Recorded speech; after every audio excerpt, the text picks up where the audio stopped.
मेरी भाभी रोज मुझसे 1 किलो मसूर की दाल मंगवाती थी, मगर उस वक्त मैं बहुत हैरान हो जाती जब भाभी उस दाल को बिना पकाए ही अपने बेडरूम में ले जाती और जब बाहर निकलती तो वो लंगड़ा लंगड़ा कर चलती और कहती कि दाल बहुत अच्छी थी। एक दिन भाभी का राज जानने के लिए मैंने अपनी छोटी बहन को भाभी के कमरे में छुपा दिया। कुछ देर बाद जब बहन लंगड़ाती हुई बाहर निकली तो मेरी जान ही निकल गई। आज शीतल भाभी ने मुझसे 1 किलो मसूर की दाल मंगवाई थी।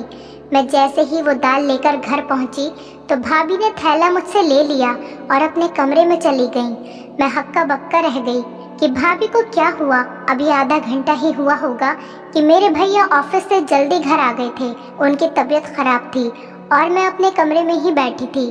भैया को देखकर मैं जल्दी से उठकर उनके पास आ गई थी। मुझे उनकी चिंता सताने लगी थी, मगर वो बोले थोड़ी देर आराम करूंगा तो ठीक हो जाऊंगा। फिर उन्होंने अपने कमरे में जाने के लिए दरवाज़ा खोलने की कोशिश की तो दरवाज़ा अंदर से बंद था। भैया को कुछ शक हुआ तो भैया ने दरवाज़ा पीट डाला, मगर कमरे से तो भाभी की कोई आवाज़ ही नहीं आ रही थी। भैया ने मुझे घूर कर पूछा, शीतल कहाँ है और दरवाज़ा अंदर से क्यों बंद है। मैं घबरा गई और बोली, भैया भाभी तो कमरे में ही है, शायद उनकी आंख लग गई होगी, हो सकता है भाभी आराम कर रही हो। भाई ने जोर जोर से दरवाज़ा बजाया, फिर बोले, शीतल दरवाज़ा खोलो, जल्दी करो। लेकिन भाभी ने कोई आवाज़ नहीं दी। मैं भैया का हाथ पकड़कर उन्हें बाहर बरामदे में लेकर आ गई और बोली, आप यहाँ बैठ जाइए, मैं दरवाज़ा खुलवाती हूँ। अब मैंने ज़ोर ज़ोर से दरवाज़ा पीटना शुरू कर दिया और साथ ही साथ कहती रही कि भाभी दरवाज़ा खोल दो, भैया आराम करने के लिए घर आए हैं, उनकी तबीयत कुछ ठीक नहीं है। लेकिन अंदर इतनी शांति थी कि कोई हलचल ही नहीं हो रही थी। मैं भैया के पास आकर बैठ गई। उनका चेहरा गुस्से से लाल हो रहा था। मैं बोली, भैया आप मेरे कमरे में आराम कर लीजिए, हो सकता है भाभी सो गई हों। निशा भी तो सो ही रही है ना। भैया ने ना में सिर हिला दिया और मुझसे बोले कि तुम यहाँ से जाओ, तुम भी आराम कर लो। लेकिन मैं भैया के पास ही बैठी रही। तभी भैया के कमरे का दरवाज़ा खुला और भाभी लंगड़ाते हुए बाहर निकलने लगी। भैया एकदम गुस्से से उठे और भाभी पर चिल्लाते हुए बोले, कमरा अंदर से बंद क्यों था? तुम नहीं जानती क्या, मैं अपनी 2 मासूम बहनें तुम्हारे हवाले करके काम के लिए बाहर जाता हूँ। तुम तो हर रोज़ ही यही सब करती होगी। तुमने मेरी बहनों को अपना समझा ही नहीं है। मैं खुद 16 साल की कम उम्र और डरपोक सी लड़की थी। भैया के गुस्से को देखकर मैं खुद ही डर गई थी, मगर फिर भी मैं आगे बढ़ी और बोली, भैया आप गलत सोच रहे हैं। भाभी ने कभी हमको पराया नहीं समझा, वो माँ की तरह हम दोनों का ख्याल करती हैं। शायद आज भाभी की तबीयत खराब हो, इसीलिए वो सो गई होंगी। मेरी बात सुनकर भैया ने मेरे सिर पर हाथ फेरा और खुद कमरे में चले गए। भाभी की आंखों में आंसू आ गए थे और उन्होंने मुझे गले से लगा लिया था। वो बोली, शुक्रिया स्नेहा। मैंने कहा, शुक्रिया को मारो गोली, जल्दी चलो भाभी किचन में, चलकर दाल बनाते हैं। भाभी एक पल के लिए परेशान हो गई थी। वो बोली, स्नेहा दाल तो मैंने खा ली है, तुम अपने कमरे में जाकर पढ़ाई करो। भाभी लंगड़ाते हुए किचन में चली गई थी। मैं हैरान होकर वहीं खड़ी थी कि भाभी ने मुझसे झूठ क्यों बोला कि उन्होंने दाल को खा लिया है, क्योंकि मैंने अपनी आंखों से देखा था कि वो कच्ची दाल अपने कमरे में लेकर गई थी। मैं अपने कमरे में आ गई और पढ़ते पढ़ते ना जाने मेरी कब आंख लग गई थी और फिर सुबह को घबराकर मेरी अचानक से आंख खुली। मेरे साथ साथ निशा भी जाग गई थी और अब हम दोनों किचन में जाकर भाभी की मदद करने लगे। आज भाभी भी मुझे बड़ी बेचैन सी और खोई खोई सी लग रही थी। भैया भी किचन में आ चुके थे। अब भैया भी रिलैक्स लग रहे थे, भाभी से आराम से बातें कर रहे थे। मैंने ये सोचकर ये सब नज़रअंदाज कर दिया था कि ये सब मेरा वहम ही होगा। सुबह मैं जल्दी उठकर कॉलेज के लिए तैयार हो गई और भैया के साथ ही चली गई थी। वो ऑफिस जाते हुए मुझे भी अपने साथ लेकर जाया करते थे।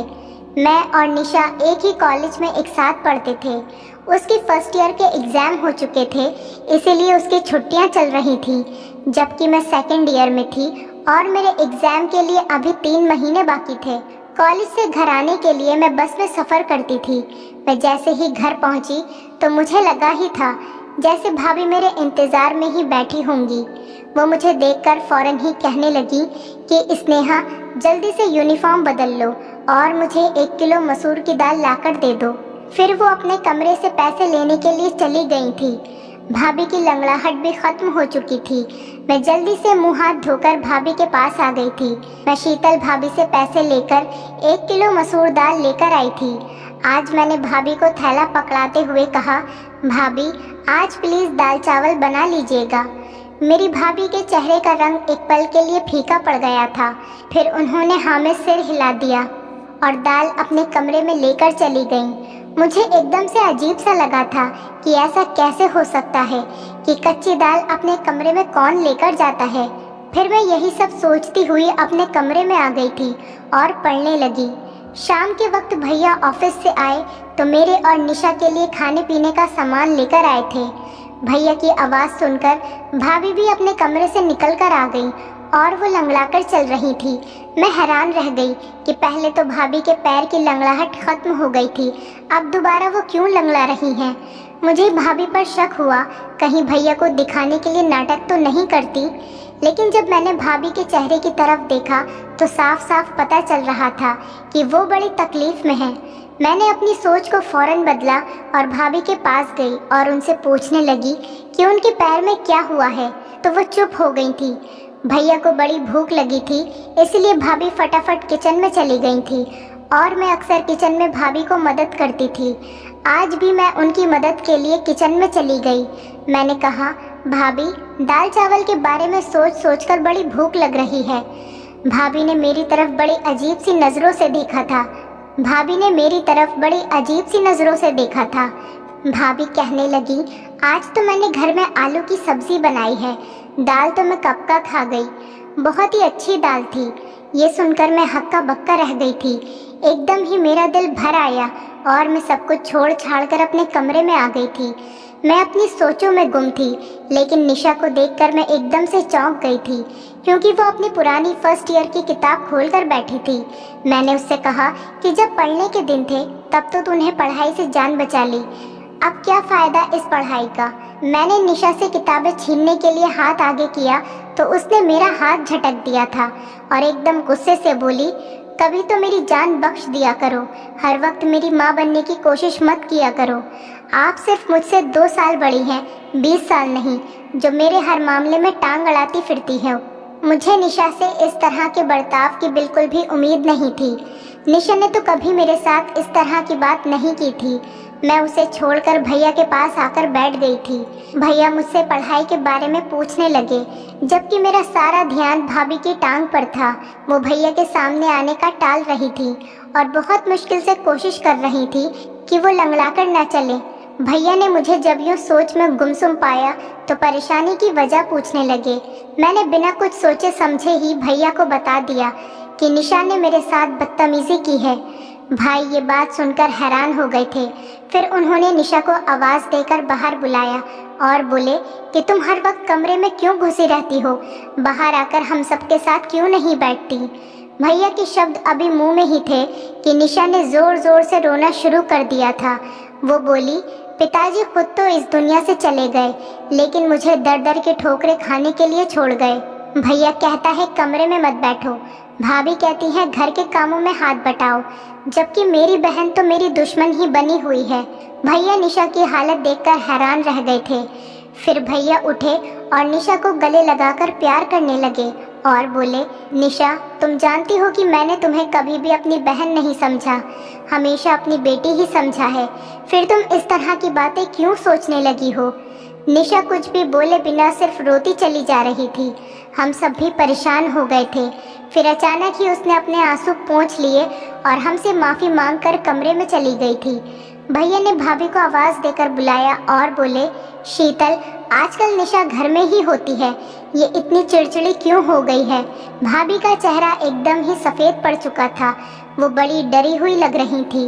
वो बोली, सुनील निशा हर वक्त कमरे में ही बैठी रहती है, इसीलिए मैंने 1-2 बार उसे बोला था कि घर के कामकाज में थोड़ी मेरी मदद कर दिया करो, इस तरह से तुम बोर भी नहीं होगी। शायद उसे मेरी बात बुरी लगी होगी। भैया कुछ सोचने लगे थे, जबकि ना जाने मुझे ऐसा क्यों लगा जैसे शीतल भाभी हमसे कुछ छुपा रही थी। बात सिर्फ इतनी ही नहीं थी, कुछ ना कुछ गड़बड़ तो ज़रूर थी। अगले दिन भैया हमारे कमरे के लिए टीवी लेकर आए, अच्छी अच्छी मूवीज़ ले आए, किताबें और नॉवेल्स भी लेकर आए और लाकर निशा के हाथ में थमा दी थी। और भैया कहने लगे, आज के बाद तुम घर में बोर नहीं होगी।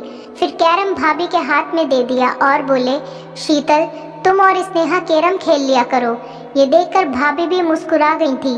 मैं जब कमरे में आई तो निशा मुझे बड़ी जोश में लग रही थी। स्नेहा मैं सारा दिन फिल्में देख लिया करूंगी, तुम पढ़ाई में ध्यान लगाती रहना। मेरा दिल भी ललचा गया था। भैया निशा के लिए तो बच्चों वाली फिल्में भी लेकर आए थे। मैं देर रात तक जागकर पढ़ाई करती थी। एक दिन मैं पढ़ाई कर रही थी, तब मैंने भाभी को अपने कमरे से निकलते हुए देखा। वो तेज तेज कदमों से चलती हुई छत पर चली गई थी। ना जाने इतनी रात को छत पर क्या करने गई थी। मैं तो बड़ी परेशान हो गई थी। मैं पढ़ाई वगैरह सब भूलकर बाहर ही देखती रह गई थी। तकरीबन 1 घंटा छत पर बिताकर भाभी अपने कमरे में वापस चली गई थी। आखिर ये सब हो क्या रहा था? मैं इस फिक्र में घुलती जा रही थी, जबकि मेरा दिल पढ़ाई में नहीं लग रहा था। मैं कॉलेज से जैसे ही वापस आई तो भाभी ने मुझे पैसे थमा दिए और फिर से मुझे 1 किलो मसूर दाल लाने के लिए भेज दिया था। मैं कपड़े बदलने कमरे में गई तो ये देखकर दंग रह गई कि निशा फर्स्ट ईयर की किताबें फिर से पढ़ रही थी। मुझे देखकर वो इस तरह चौंक गई थी और झट से वो किताब सहित कमरे से बाहर निकल गई थी। मैंने सोचा कि पहले भाभी की दाल ला देती हूँ, फिर निशा को तो बाद में देखूंगी। मैं दाल ले आई तो भाभी ने मुझसे थैला ले लिया और कोई भी बात किए बिना वो अपने कमरे में चली गई और अंदर से दरवाज़ा बंद करके कुंडी लगा ली। मैंने सब कुछ नज़रअंदाज किया और निशा की खबर लेने के लिए कमरे में गई तो वो मुझसे कहने लगी, स्नेहा तुम भाभी को ये रोज़ रोज़ दाल लाकर मत दिया करो। उसकी ये बात सुनकर मैं हैरान रह गई कि वो ऐसा क्यों कह रही है। तो मैंने इस पर उससे पूछा, क्यों, क्या हुआ निशा? जल्दी से उठकर वो मेरे पास आई और कान में मुझे ऐसी बात बोल दी कि मेरा सिर चकराने लगा। मैं निशा की बात झुठला भी नहीं सकती थी, क्योंकि वो सारा दिन घर में ही होती थी। उसे तो भाभी के हर काम की बराबर जानकारी होती थी। मैंने निशा को कसम देकर मना कर दिया कि वो फिलहाल इस बात को किसी से भी न कहे। मैं खुद इस सारे मामले की तहकीकात करूंगी, फिर सच सामने आ जाने के बाद ही कुछ फैसला करेंगे। मैं पढ़ने बैठ गई तो निशा टेरेस पर चली गई थी। पढ़ाई में मेरा दिल बिल्कुल भी नहीं लग रहा था। मैं निशा और भाभी की वजह से बहुत परेशान थी। ये दोनों ही बड़ी अजीब अजीब सी हरकतें कर रही थी। मैं अपनी सोचों में गुम थी कि तभी भाभी कमरे से बाहर निकल आई और वो लंगड़ाते हुए चल रही थी। मुझे दाल में कुछ काला लग रहा था। मैंने भाभी से कहा, भाभी दाल कहाँ गई? तो भाभी बोली कि वो तो मैंने खा ली, बड़ी ही अच्छी दाल थी। तो ये सुनकर मैं चुप हो गई और फिर भाभी लंगड़ा लंगड़ा कर चलती हुई घर के काम कर रही थी। तब अचानक मुड़कर बोली, निशा कहाँ है? तो मैंने उन्हें बताया कि वो छत पर गई है। ये सुनकर भाभी के चेहरे का रंग अचानक ही उड़ गया था। वो लंगड़ाती हुई छत की तरफ जाने लगी थी। मैंने सिर झटक दिया और अपनी किताब उठा ली। ये दोनों तो पागल हैं, मुझे भी पागल कर देंगी। लेकिन मेरा दिल पढ़ाई में नहीं लग रहा था। भाभी को छत पर गए हुए बहुत देर हो गई थी। मैं भी उन दोनों के पीछे ही छत पर चली गई। सीढ़ियों पर चढ़ते हुए मैं भाभी की आवाज़ आसानी से सुन सकती थी। भाभी निशा को बुरी तरह से डांट रही थी। निशा के रोने की आवाज़ भी आ रही थी। मेरा दिल अपनी बहन के लिए टूट सा गया था। मैं जैसे ही छत पर पहुंची तो भाभी मुझे देखकर डर गई थी। उन्होंने निशा को गले से लगाया और प्यार से बोली, कैरम नहीं खेलोगी अपनी भाभी के साथ? निशा ने भी अपने आंसू पोंछ दिए थे और ज़बरदस्ती मुस्कुराने की कोशिश कर रही थी। मैं उन दोनों को हैरत से देख रही थी। मैंने निशा का हाथ पकड़ा और उसे खींचते हुए नीचे लेकर आ गई थी। उसे कमरे में लाकर मैंने पूछा, भाभी तुम्हें क्यों डांट रही थी? निशा घबरा गई और बोली, नहीं तो भाभी मुझे क्यों डांटेंगी, बल्कि वो तो मुझसे बहुत प्यार करती हैं। मैं कुछ सोचकर चुप हो गई थी। मैंने कहा, निशा मुझे तुम्हारी मदद की ज़रूरत है। मैं भाभी का राज जानना चाहती हूँ। उस दिन तुमने जो मुझे बात बताई थी वो सिर्फ तुम्हारा वहम था, लेकिन मैं चाहती हूँ कि तुम मुझे असली सबूत ला कर दो। कल जब मैं भाभी को दाल ला कर दूंगी तो तुम उनके कमरे में छुप कर देखना कि वो दाल कैसे खाती हैं और फिर लंगड़ा कर क्यों चलने लगती हैं। मेरी बात सुनकर निशा एकदम से मुस्कुरा गई थी। वो बोली, स्नेहा मैं तुम्हारा साथ दूंगी। अगले दिन कॉलेज से वापस आते समय मैं अपने दिमाग में सारा प्लान फिट करके आई थी। घर पहुंची तो मैंने भाभी को मेरा इंतज़ार करते हुए पाया था। वो बोली, स्नेहा जल्दी से दाल लाकर दे दो। मैं मुंह धोने के लिए कमरे में चली गई और निशा को भी समझा दिया कि जैसे ही भाभी को आवाज़ देकर मैं बुला लूँगी तुम उनके कमरे में जाकर छुप जाना। उसने हाँ कह दिया था। मैंने भाभी को आवाज़ दी और कहा, भाभी दाल अब महंगी हो गई है, थोड़े पैसे और देने पड़ेंगे।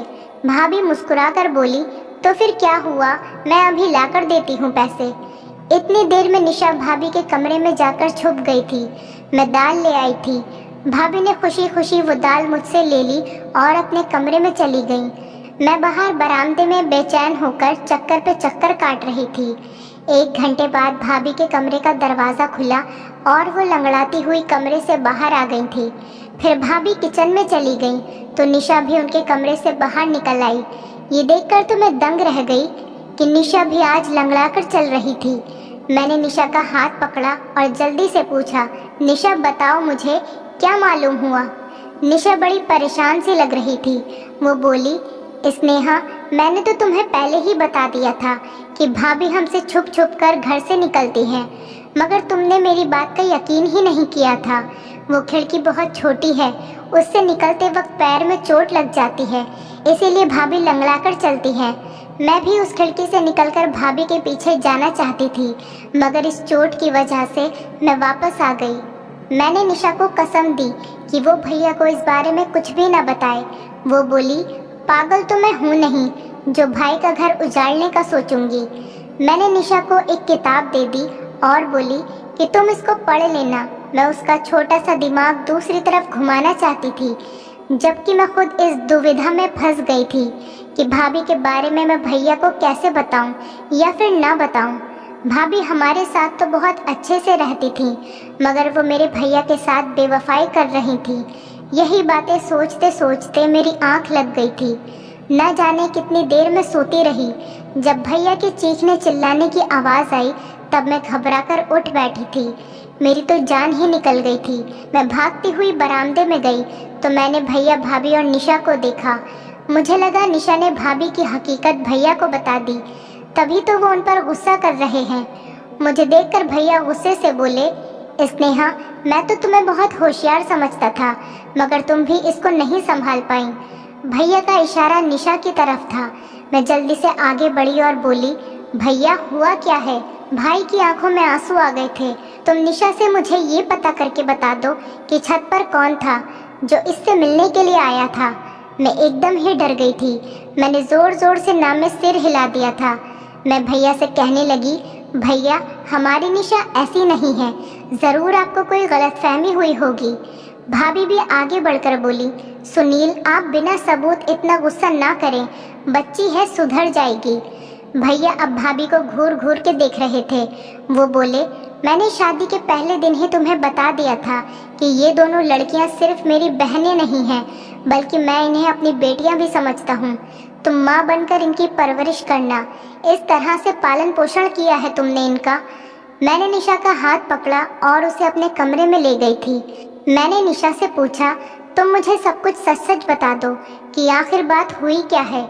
वो रोते हुए कहने लगी कि भाभी चाहती हैं कि हम दोनों उनके पति का घर छोड़कर चली जाएं, इसीलिए वो ये सब करके हमें हमारे भाई की नज़रों में गिराना चाहती हैं। मैं बोली, तुम फिक्र ना करो, हमारे लिए गड्ढा खोदने वाले खुद ही उसमें गिर जाएगी।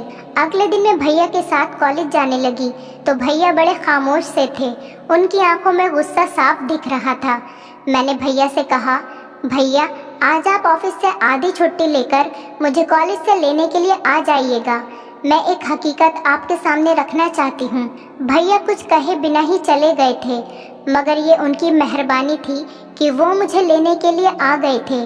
मैंने उनसे कहा कि वो घर से बाहर ही रहें जब तक मैं इशारा करके उन्हें ना बुलाऊं, तभी वो आए। मैं जैसे ही घर गई भाभी ने दाल का ऑर्डर दे दिया।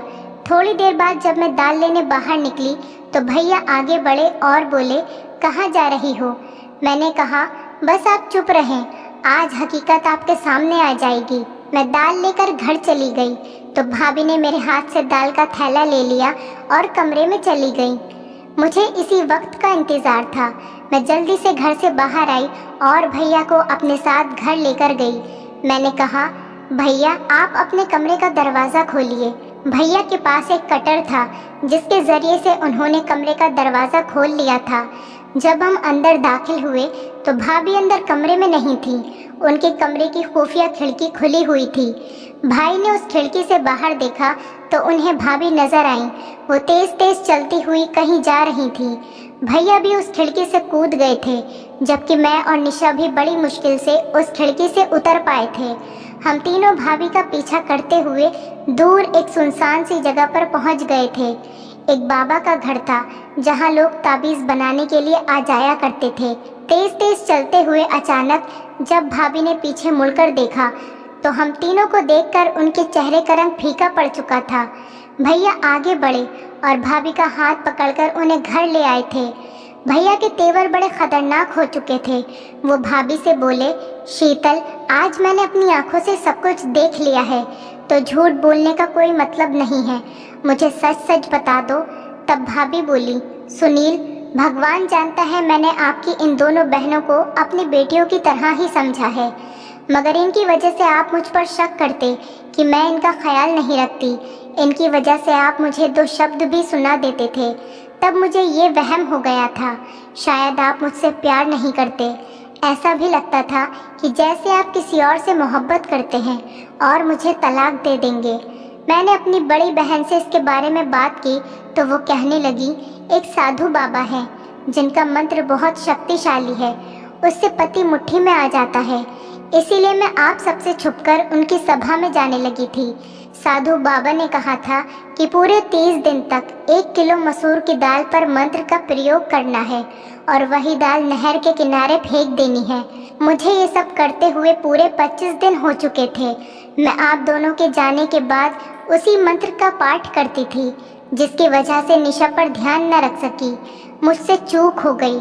निशा अपने ही इलाके के आवारा लड़के रवि से मोहब्बत कर बैठी और इनके दरमियान चिट्ठी और ख़त का सिलसिला शुरू हो चुका था। मुझे निशा पर शक हुआ, इसलिए मैं आधी रात को उठकर छत पर चली गई। तब मुझे रवि का ख़त नज़र आया। उसमें उसने निशा की बहुत तारीफ़ करी थी। मैंने वो ख़त निशा को दिखाते हुए कहा कि मैं तुम्हारी हकीकत तुम्हारे भैया को बता दूंगी, इसीलिए समय के रहते सुधर जाओ। मगर निशा तो मुझे ही अपना दुश्मन समझने लगी थी। मैं ये ठान चुकी थी कि 30 दिन बाद ये प्रक्रिया पूरी हो जाएगी और मेरी मन्नत भी। इसके बाद मैं निशा से सख्ती से पेश आऊँगी, मगर ये व्रत पूरा होने से पहले ही आप मेरा राज जान चुके हैं। मैं आपसे माफ़ी चाहती हूँ कि मैं निशा का ख्याल नहीं रख पाई। मैंने निशा की तरफ देखा तो वो शर्म के मारे सिर झुकाकर खड़ी थी। भैया ने आगे बढ़कर निशा के सिर पर हाथ रख दिया और बोले, बेटा, अगर रवि अच्छा लड़का होता तो मैं उसकी शादी तुम्हारे साथ खुद करवा देता, मगर वो बहुत बुरा इंसान है। इलाके की हर लड़की के ऊपर उसकी नज़र है। निशा रोने लगी और बोली, भैया, घर में सूनापन और अकेलापन था, इसकी वजह से मैं इस गलत राह पर चल बैठी, वरना मुझे रवि में कोई दिलचस्पी नहीं है। भैया मुस्कुरा दिए थे। उनके सर से भारी बोझ उतर गया था। फिर उन्होंने हम दोनों को कमरे में भेज दिया था। यकीनन अब भाभी की खबर लेने वाले थे। वो भाभी को हमारे सामने कभी नहीं डांटते थे। मैंने कहा, भैया आप भाभी को कुछ मत कहना, वो हमारी माँ जैसी है। भाभी रोते हुए हम दोनों बहनों के गले लग गईं और एक बार फिर हमारे घर में प्यार का खुशनुमा माहौल बन चुका था।